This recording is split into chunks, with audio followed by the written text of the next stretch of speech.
பவுலும் சீலாவும் சிறைச்சாலையிலே கட்டப்பட்டிருந்தார்கள். கட்டப்பட்ட நிலையிலே கர்த்தரை துதித்தார்கள். நிலையிலே சொல்லுங்களேன், ஸ்தோத்திரம். எத்தனையோ கப்பல் சேதம், எத்தனையோ நிர்வாணம், எத்தனையோ பட்டினி. பவுல் பிரயாணத்தில் இயேசு கிறிஸ்துவை அறிவிக்க போகும்போது எத்தனையோ பட்டினி, எத்தனையோ கப்பல் சேதம், எத்தனையோ நிர்வாணம், எத்தனையோ வஸ்திரம் இல்லாத நிலைமை. ஆனால் அத்தனை நிலைமைகளையும் கிறிஸ்துவை அறிவிப்பதை அவன் நிறுத்தவில்லை. அல்லேலூயா. அவனுடைய அன்பை விட்டு பிரிப்பவன் யார்?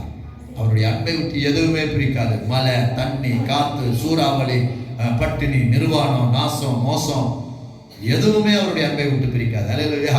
காலையில் நான் சொன்னேன், டே சாத்தானே, மழை வர வச்சா நாங்கள் ஆராதனை நிறுத்திடுவோமா? கரண்ட்டை போக வச்சா ஆராதனையை நிறுத்திடுவோமா?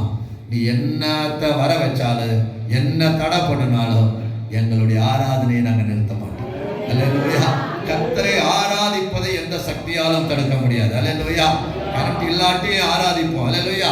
மழை வந்தாலும் ஆராதிப்போம், காற்று வீசினாலும் ஆராதிப்போம். அல்லேலூயா.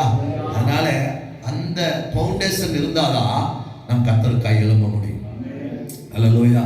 அப்படிப்பட்ட காரியத்துல தான் சபையை எதிர்பார்க்கிறார். என்ன வந்தாலும் சபை நிற்கணும். அல்லேலூயா. ஸ்தோத்திரம். என்ன செய்ததுங்க? மத்தேயு சொல்றாரு, என்ன வந்ததுங்க? பெரும் மழை வந்து, பெரும் காற்றடித்து, பெரும் மழை வெள்ளம் வந்து மோதின போது கூட அந்த கட்டடம் நின்றதா. அல்லேலூயா.